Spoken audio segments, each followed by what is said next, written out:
Nedum, what was Seb's reaction as that Messi goal went in? Oh my goodness gracious me, I was hoping you wouldn't ask that. I think where we're based here, there's a lot of like Mexico support, there's a lot of Argentinian support. I mean, the ESPN Argentina desk is right there. Literally right there, and there was so much tension. I felt a bit awkward, to be honest, because it was just very, very silent. And then the TVs have got a bit of a delay on them, so all of a sudden somebody up here basically cursed in Spanish. And it's like, well, is that a good thing or a bad thing? And it turned out it was a goal for Argentina, and I think that sort of shows how stressful it was for them, because they didn't even really celebrate. It was like a release of tension, and what he said could have been said by Salazar as well, in the same sort of way in terms of frustration. But it was tough. It was tough watching him. He was kind of hurt, but I think he's probably the best person to explain the emotions that he went through. You're such a nice guy. You kept doing the, like, are you okay bit? Are you okay bit? And I was having none of it, Dan. None of it. A real couple living together. That's nice. As opposed to Burley, who would have gone...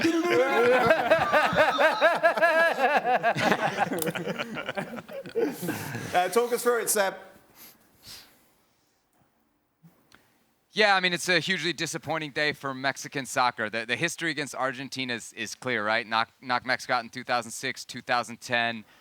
I don't think very many Mexico fans came into this tournament thinking that they could beat Argentina. But after you see, what Saudi Arabia did, and you realize what's at stake, Mexico has a chance, a rare opportunity, a chance nobody saw coming to knock Argentina out. And this is Tata Martino's loss. I mean, Tata Martino was brought to Mexico. He's the highest paid coach in Mexican national team history. He's the 6th highest paid coach at this World Cup. He was brought for the big game, not to get him qualified, not to get him through the group phase, to, as Mexican fans always say, trascender, to get us to that next level, to that 5th game. And this is the game that you have to kind of get something out of if that's going to be the case. On top of that, it's the perfect matchup for Tata Martino. There is not a national team that he knows better. There's not a superstar that he knows better than Lionel Messi. And the way he set this team up is incredibly conservative. And also, I think we have to point out something we have never really seen under Tata Martino. There's a few examples here and there of them playing with a line of 5 across the back, but they're in like friendly games, and when they did it, it looked horrible. So for him to do that in this game is shocking, and I think the particular decision that I will just never understand, and I know that, I'm the punter here, and I'll fully admit that. You got a guy like Edson Alvarez. Mexico does not have elite players. Chucky Lozano is maybe the closest thing at Napoli, to being an elite player. Edson Alvarez has been linked to Chelsea, to Manchester United. He's a day-in, day-out starter for Ajax. He is, I think it's not even really a question. He is the highest performing player in the Mexican pool. I don't care what tactics you do. How do you put out an 11 and not put in your best player at all in this game?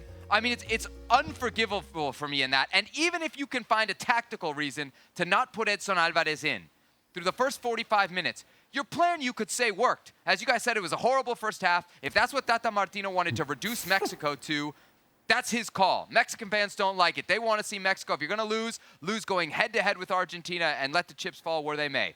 But if you're going to go for the 0-0, then it's 60 minutes. When it's 0-0 and you've held on, I don't know, why don't you bring in the one holding midfielder who's going to continue to break up plays and maybe keep you in a 0-0. You bring Edson on. What happens? No, Tata Martino doesn't go to his bench first. Scaloni does. He makes his 2 changes at 63. At 64, the goal falls. And where does it fall? Oh, that's right. It's a pass right across the back line of Mexico's 4 defenders.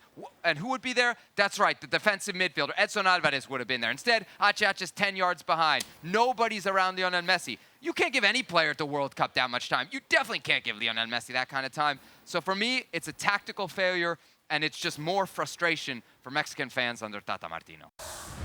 Thanks so much for watching ESPN on YouTube. And for more sports highlights and analysis, be sure to download the ESPN app. And for premium content and live streaming, subscribe to ESPN+.